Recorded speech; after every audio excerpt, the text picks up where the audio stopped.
अर्जुन ने सोने तक अग्रिमा का पूरा ध्यान रखा और सुबह अर्जुन के फ़ोन की घंटी से दोनों की आंख खुली। अर्जुन ने फ़ोन उठाकर देखा तो हेनरी का फ़ोन था। अर्जुन ने फ़ोन कान पर लगाया तो हेनरी ने कहा, सर अरेंजमेंट हो गए हैं, आप कब तक रेडी हो जाएंगे? अर्जुन ने एक नज़र अपनी बाहों में सिमटी अपनी प्यारी सी पत्नी को देखा और फिर हेनरी से कहा, आई थिंक 1 घंटा। नाश्ता भेजो पहले मेरे कमरे में।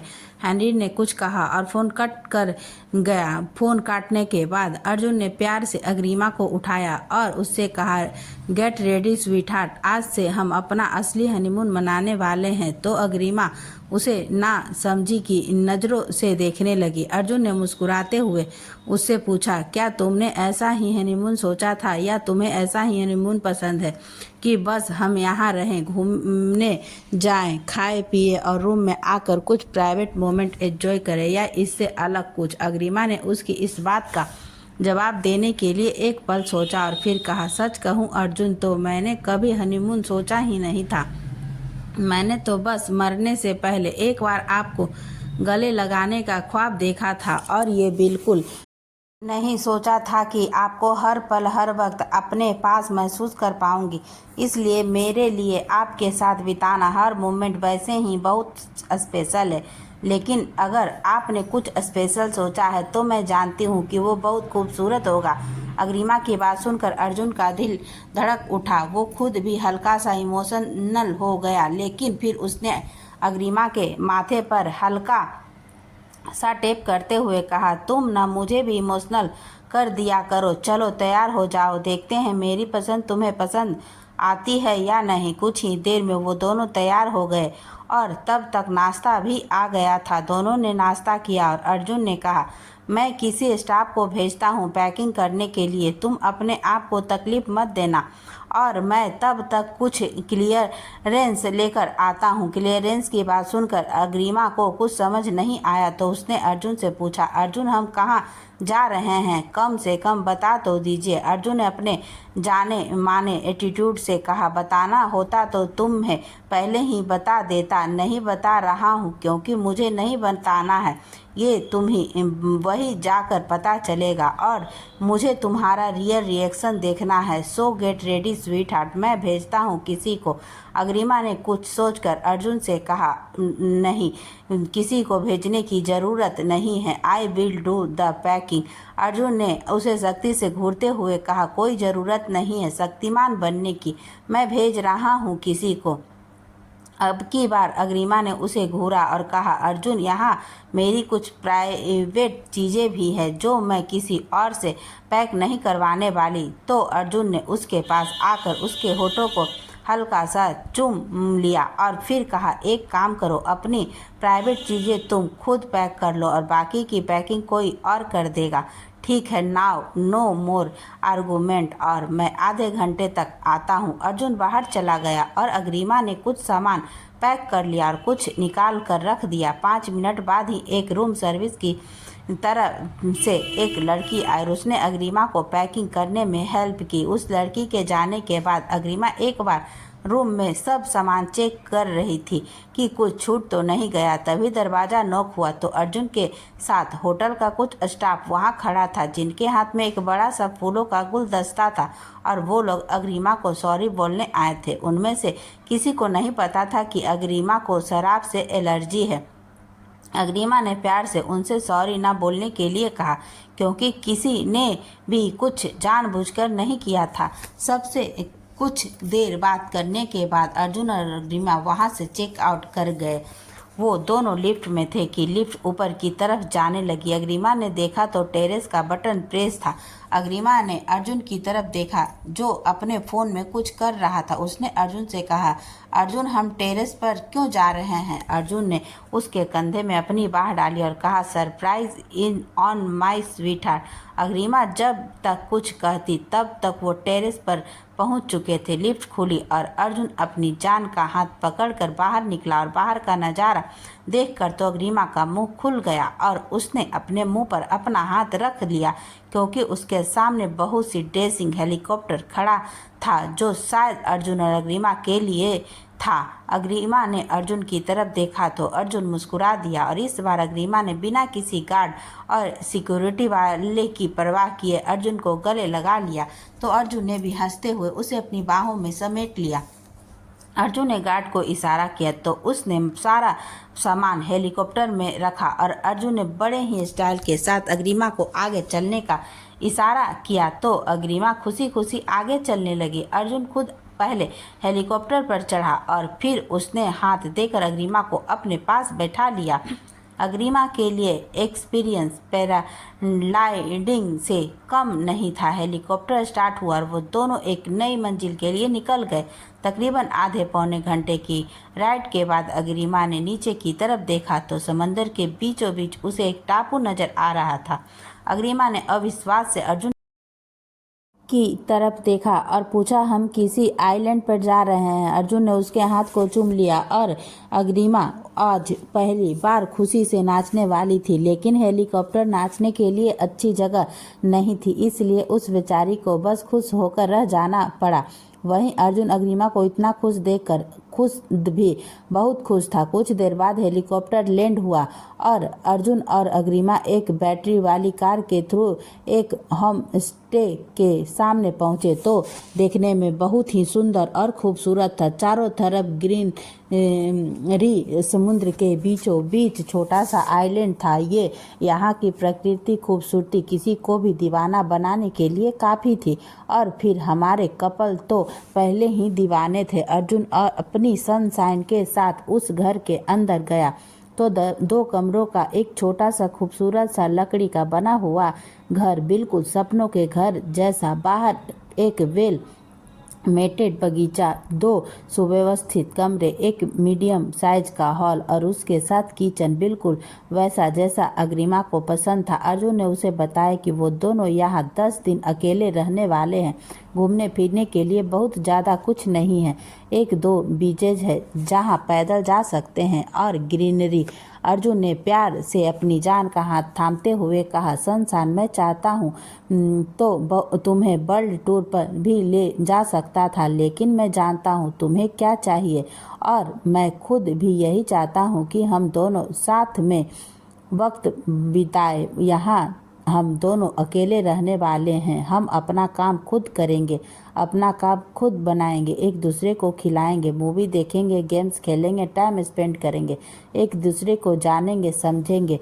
यहाँ ऐसा कुछ नहीं होगा कि सुबह तैयार होकर हम कहीं घूमने निकल जाएंगे और रात को आने के बाद अपना क्वालिटी टाइम स्पेंड करेंगे और सो जाएंगे। नहीं, यहाँ हम रियल रहेंगे। सुबह जब तक मन करेगा सोएंगे, बिल्कुल वैसे रहेंगे जैसे हम अपने घर में रहते हैं, बस अकेले। अग्रिमा ने ज़्यादा खुश नसीब तो शायद आज इस दुनिया में कोई नहीं था। जिस कदर वो खुद को मनहूस मानती थी, आज वो फीलिंग उसके अंदर एक जरा भी नहीं थी। अर्जुन ने उसके मन से सारे डर निकालकर उसे जिंदगी जीना सिखा दिया था। अग्रिमा ने कभी ऐसा कुछ सोचा नहीं था, लेकिन उसे अर्जुन का ये आइडिया कितना पसंद आया था वो खुद ही जानती थी। वो घूमने फिरने और पैसे खर्च करने ये सब आदतों वाली इंसान नहीं थी। उसके लिए अर्जुन के साथ टाइम स्पेंड करना सबसे बड़ी बात थी और इस तरह का टाइम स्पेंड करना तो सच में उसके लिए बहुत खूबसूरत होने वाला था। एक लड़की का यही तो सपना होता है कि वो अपने पति के साथ कुछ दिन की छुट्टियां कहीं अलग जाकर बिताए जहां उन दोनों के अलावा कोई न हो। अर्जुन ने वहां कुछ सर्वेंट रखे, लेकिन उन सबको भी सख्त हिदायत थी कि वो लोग बिना इजाज़त के उस घर में नहीं आएंगे। उनसे कहा गया था कि जब उनकी ज़रूरत होगी उन्हें बुला लिया जाएगा, इसके अलावा उन्हें कोई डिस्टर्ब करने नहीं आएगा। 10 दिन ज़रूरत का सारा सामान अर्जुन ने पहले ही रखवा लिया था। वहाँ कुछ नौकर अपने एक साइड वाले क्वार्टर में रखे हुए थे, क्योंकि जाहिर है कि वो अपनी बीवी के कपड़े तो नहीं धुलवाने वाला था। अग्रिमा बहुत खुश थी और अर्जुन शायद उससे ज़्यादा। तो उन्होंने अपना सामान अपने कमरे में रखा और फिर फ्रेश होकर कुछ कंफर्टेबल सा निकाल कर पहन लिया। अग्रिमा ने दोनों के लिए कॉफ़ी बनाई और कॉफ़ी लेकर दोनों हॉल में बैठ गए और अर्जुन ने टीवी में एक कॉमेडी शो लगा दिया जिससे दोनों देखने लगे। दोपहर को दोनों ने साथ मिलकर लंच बनाया और लंच करने के बाद थोड़ी देर दोनों में रेस्ट किया। बीच बीच में रोमांस चालू था जो कभी खत्म नहीं होने वाला था। शाम को दोनों पैदल ही थोड़ा सा घूमने निकल गए। बीच पर अच्छा टाइम स्पेंड किया और वक्त देखकर वापस आ गए कि उन्हें डिनर भी खुद ही बनाना है। उन दोनों को ये सब बहुत अच्छा लग रहा था। अर्जुन ने हेनरी और अपने गार्ड्स को वापस भेज दिया था क्योंकि उस आइलैंड पर उन दोनों को कोई खतरा नहीं था और वो अपनी वाइफ के साथ अपना बिल्कुल पर्सनल टाइम बिताना चाहता था। और ग्रीमा की बेरंग सी दुनिया को अर्जुन ने अपनी मोहब्बत के रंगों से सजा दिया था और अर्जुन की मोहब्बत को अग्रिमा ने एक नया ही आयाम दे दिया था। दिन खुशी खुशी और रातें मदहोशी में बीतने लगी थी, या कहा जाए कि अब तो दिन और रात का कोई मतलब ही नहीं था। कभी कभी तो वो पूरी रात कोई वेब सीरीज देखते हुए निकाल देते थे। दिन में 12 बजे तक सोते थे और फिर 12 बजे उठने के बाद अपना रोमांस शुरू कर लेते थे और किसी दिन पूरा दिन सिर्फ घूमते फिरते, खाना बनाते, एक दूसरे को खिलाते और पूरी रात एक दूसरे की बाहों में गुजार देते थे। अर्जुन ने अग्रिमा को वहां बने एक स्विमिंग पूल में तैरना सिखाया और अग्रिमा ने उसे ताश खेलना। उन दोनों ने अपने होम स्टे के बगीचे में बैडमिंटन भी खेला, कुछ गार्डनिंग की। अर्जुन ने एक शाम को समंदर किनारे एक बहुत ही अच्छी और रोमांटिक इवनिंग डेट सेट की। चारों तरफ हल्के पर्दे, बीच में एक राउंड टेबल के साथ 2 आरामदायक कुर्सियां। आज के सारे स्नैक्स अर्जुन ने वहां के एक कुक से बनवाए थे जिसमें वहां की कुछ लोकल डिशेज शामिल थी। दोनों ने प्यार से एक दूसरे को खाना खिलाया और वहीं रखे एक ब्लूटूथ स्पीकर पर कुछ रोमांटिक धुनें बज रही थी तो अर्जुन ने अपना हाथ अग्रिमा के सामने कर दिया। अग्रिमा ने तो हाथ के साथ साथ खुद को भी अर्जुन को सौंप दिया और दोनों वहीं एक दूसरे की बाहों में थिरकने लगे। गाने बजते रहे और अग्रिमा अर्जुन की बाहों में मचलती रही क्योंकि अर्जुन डांस कम कर रहा था, उसे परेशान ज़्यादा कर रहा था। कुछ देर बाद थक कर दोनों रेत पर ही बैठ गए और अर्जुन ने अपना सिर अपनी जान की गोद में रख दिया।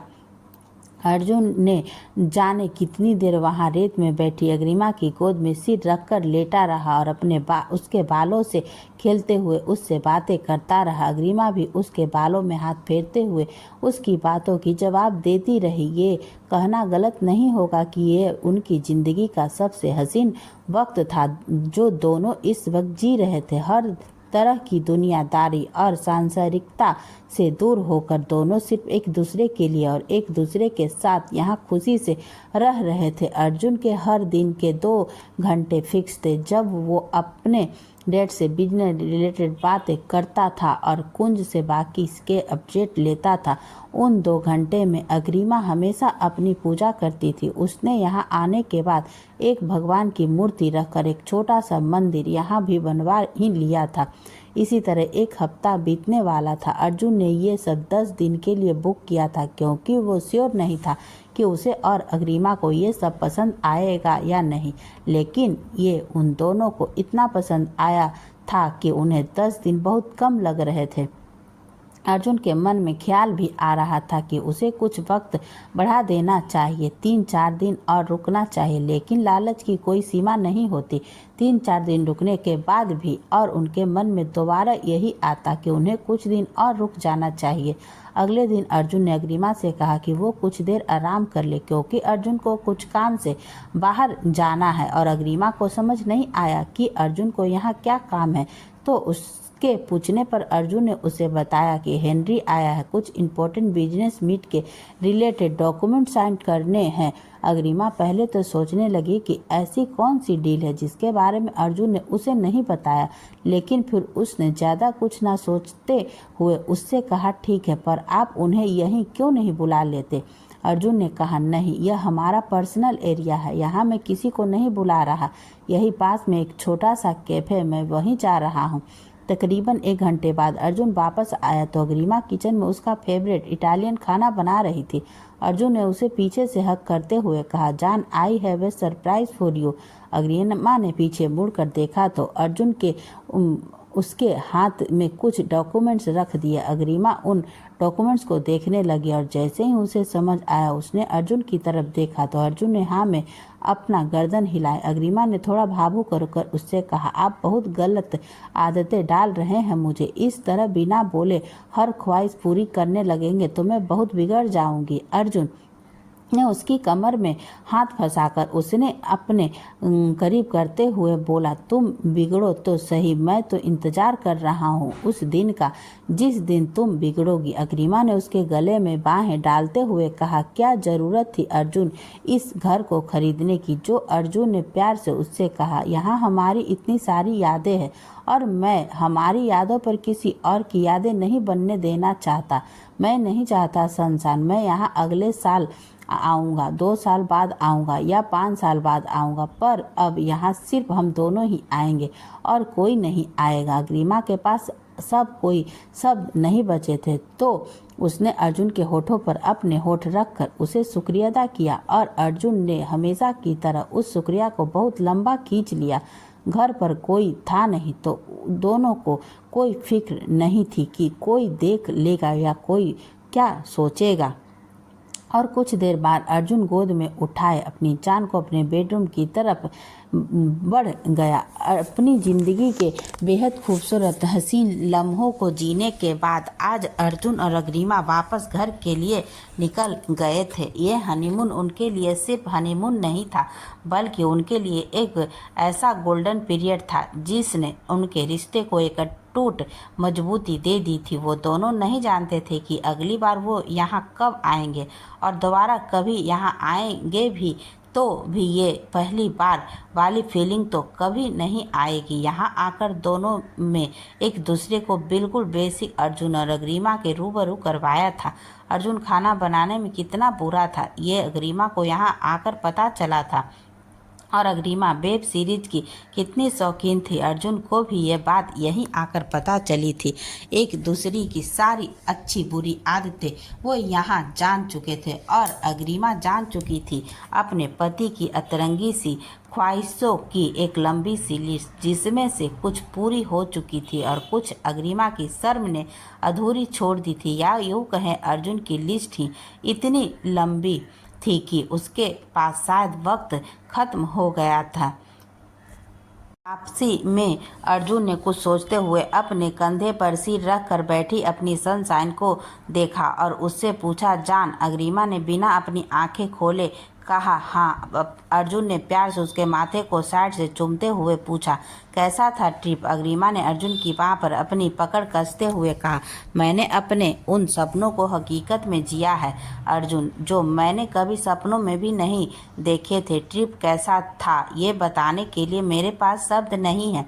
अर्जुन ने उसकी कमर पर उंगलियां चलाते हुए शरारत से कहा, तो एक्शन से बता दो। आई वांट माइंड, अगर तुम कुछ करके बताना चाहो तो। अर्जुन। अग्रिमा मुस्कुरा उठी और अपनी आंखें बंद करके आइलैंड पर बिताए दिनों में से एक दिन के कुछ खास लम्हे उनके जहन में तैरने लगे। फ्लैशबैक। अग्रिमा दोपहर को लंच बना रही थी और अर्जुन वहीं पास में खड़ा उसे बस परेशान कर रहा था। जान यार, इतनी सी बात नहीं मानोगी तुम मेरी? अर्जुन ने विनती भरे स्वर में अग्रिमा से कहा तो अग्रिमा ने नज़रों के साथ साथ चेहरा भी फेर लिया और दूसरी तरफ देखते हुए अपने सर में से लाल हो चुके गालों को थपथपाकर सामान्य करने लगी। दरअसल अर्जुन आज सुबह से ही अग्रिमा के पीछे पड़ा था अपनी कुछ अतरंगी ख्वाहिशों की लिस्ट लिए, लेकिन उसकी शर्मीली सनशाइन उसे बस इग्नोर कर रही थी। अर्जुन ने एक बार फिर से कोशिश करते हुए कहा, सनशाइन मुझे बस इतना तो बता दो यार कि तुम अनकंफर्टेबल हो या बस शर्माते हुए कुछ नखरे कर रही हो। अग्रिमा अर्जुन के इस अंदाज पर हमेशा चुप हो जाती थी। उसे समझ ही नहीं आता था कि वो खुद ये कैसे कहे कि उसे शर्म आती है। अर्जुन उसे कभी भी अनकंफर्टेबल फील नहीं करवाना था। वो अपने और अग्रिमा के निजी पलों में भी एक जेंटलमैन ही था। उसकी हाँ और ना का पूरा सम्मान करता था, लेकिन आज वो कंफ्यूज था कि अग्रिमा चाहती क्या है। वो बात ता भी नहीं पा रही थी। वो रिश्ते में पूरी तरह खुल चुकी थी, पर शर्म की कुछ परतें शायद जीवन भर बाकी ही रहती है।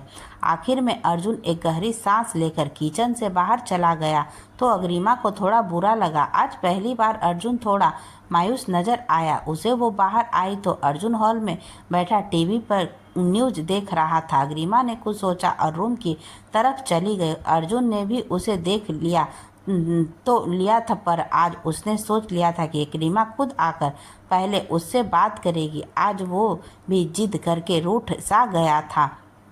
अग्रिमा जब तक कमरे से बाहर नहीं आई तब तक अर्जुन बार बार मुंह बनाते हुए कमरे की तरफ ही देखता रहा, लेकिन आज अकड़ की दुकान खुली थी तो वो वहां से हिला तक नहीं। करीब आधे घंटे बाद हॉल में लगे स्पीकर पर एक धुन बजने लगी तो अर्जुन का ध्यान अपने स्पीकर पर गया और फिर कमरे की तरफ, क्योंकि वो स्पीकर अग्रिमा के फ़ोन से कनेक्टेड था। अग्रिमा को धुन से गाना समझ नहीं आया और उसी वक्त अग्रिमा कमरे से बाहर आई तो अर्जुन की सांसें और धड़कनें उसके जिस्म से निकलकर अग्रिमा के सांसों और धड़कनों से जा मिली। वो आज पहली बार साड़ी वो बोल्ड तरीके से पहन कर आई थी, बिल्कुल वैसे ही जैसे दोस्ताना फिल्म में प्रियंका चोपड़ा ने देसी गर्ल सॉन्ग में पहनी थी। ये साड़ी अग्रिमा को प्रेरणा ने गिफ्ट की थी, लेकिन इसके ओपन और सिर्फ डोरी वाले ब्लाउज की वजह से वो उसे कहीं पहन नहीं पा रही थी।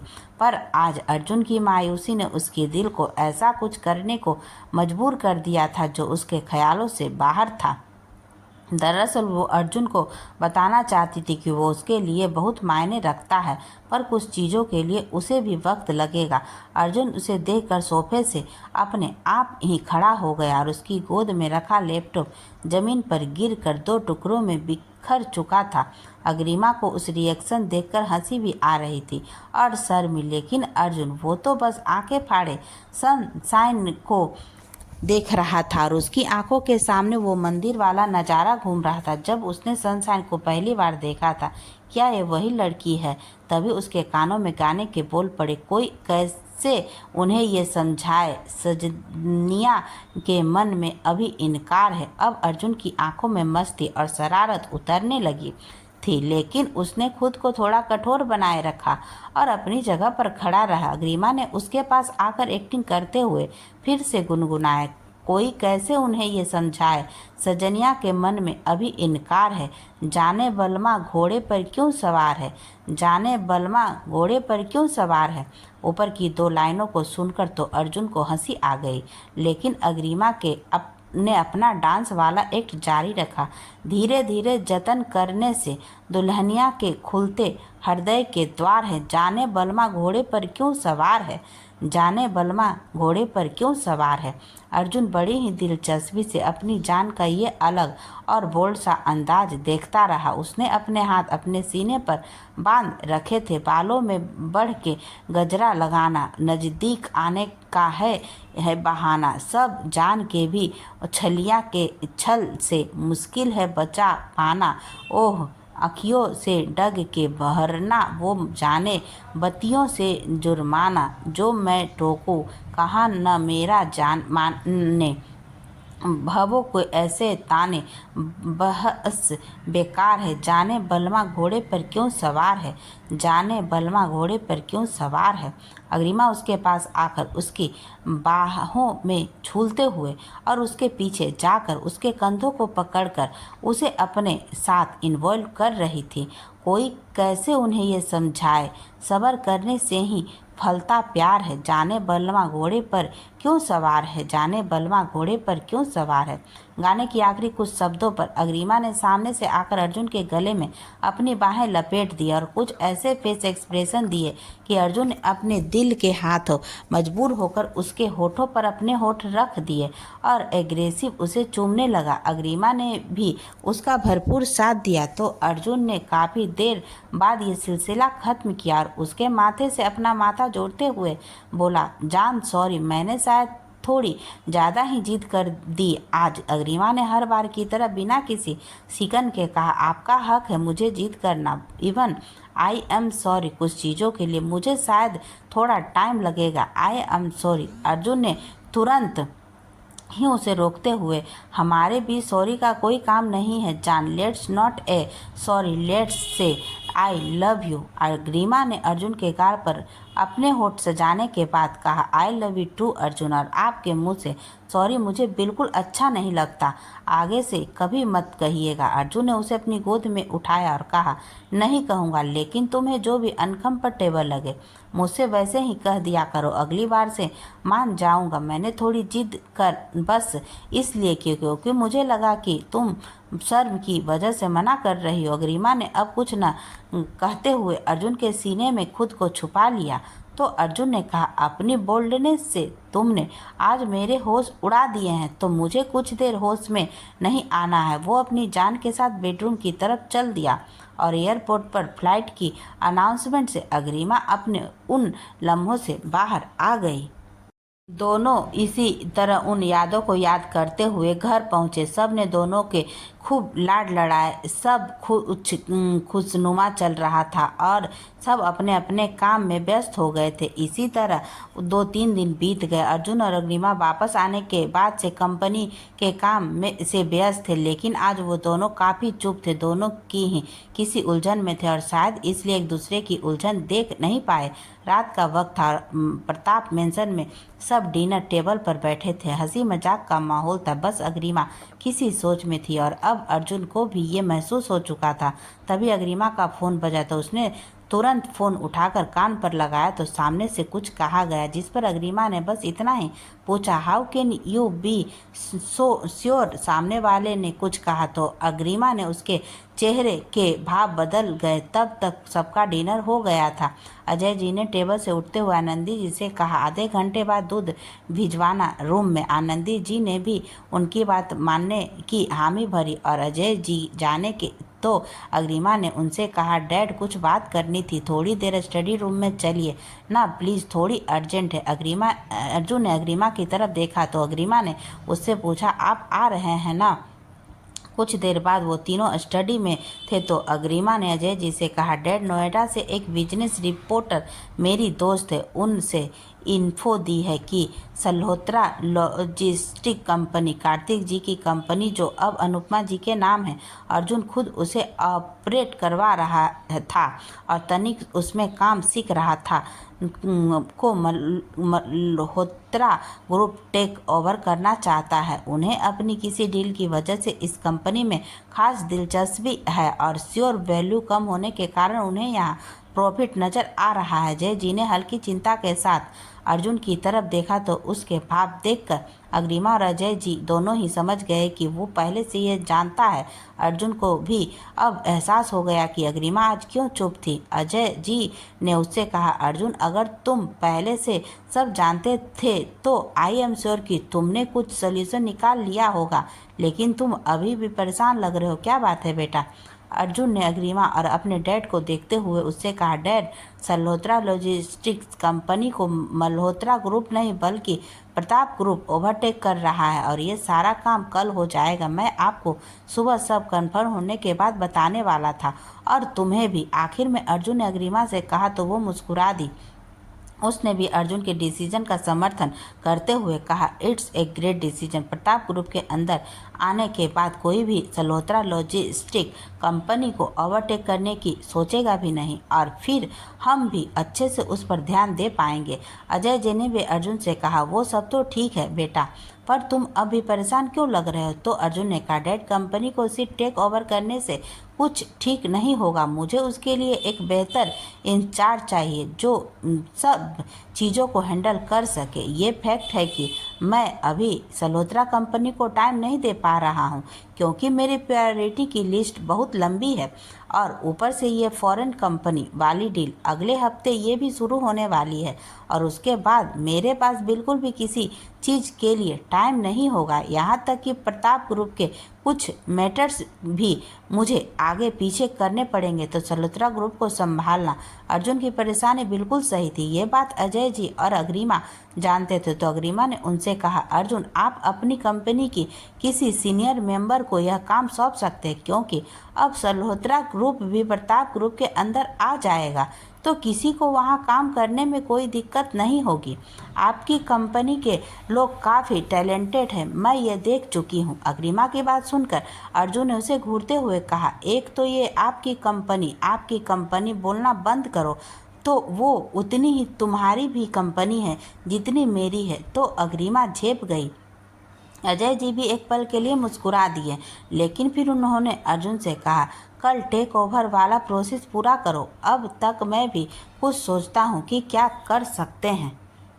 अग्रिमा स्टडी रूम में उन दोनों से जो बात करने आई थी वो बात अब खत्म हो चुकी थी, तो वह बाप बेटे के वक्त के बीच में नहीं आना चाहती थी। इसलिए उसने खड़े होते हुए पूछा, आप दोनों के लिए कॉफ़ी भेजूं? तो अजय जी ने कहा, नहीं बेटा, मैं सोने से पहले दूध ही पी लूँगा। यह सुनकर अर्जुन ने भी कहा, नहीं अभी मन नहीं है, बाद में देखता हूँ। अग्रिमा बाहर चली गई तो अर्जुन ने कुछ सोचते हुए अजय जी से कहा, dad how is Agrima for that post? यह सुनकर अजय जी हंसते हुए मस्खरी के अंदाज में बोले, मुझे लगा नहीं था कि तुम अग्रिमा का नाम सजेस्ट करोगे। मुझे लगा था कि तुम मेरी बहू को अपने साथ वाले केबिन में रखना चाहते हो। अर्जुन उनकी मस्खरी पर मुस्कुराया और बोला, डैड प्लीज़ जोक्स अपार्ट, बताइए आपको कोई प्रॉब्लम तो नहीं है? अजय जी ने आराम से कहा, नहीं मुझे क्या प्रॉब्लम होगी, इज से सी is very good in this, very talented,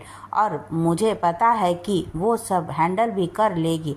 मेरे दिमाग में भी पहला नाम अग्रिमा का ही आया था, लेकिन मुझे लगा कि तुम फॉरेन कंपनी वाले डील में उसकी हेल्प की ज़रूरत है। अर्जुन ने अजय जी से कहा, डैड ज़रूरत तो है, लेकिन सल्होत्रा ग्रुप को भी इस तरह बर्बाद होते हुए मैं नहीं देख सकता। इसलिए मैं सोच रहा हूँ कि अग्रिमा को वहाँ लंच के बाद भेज दिया करूँ।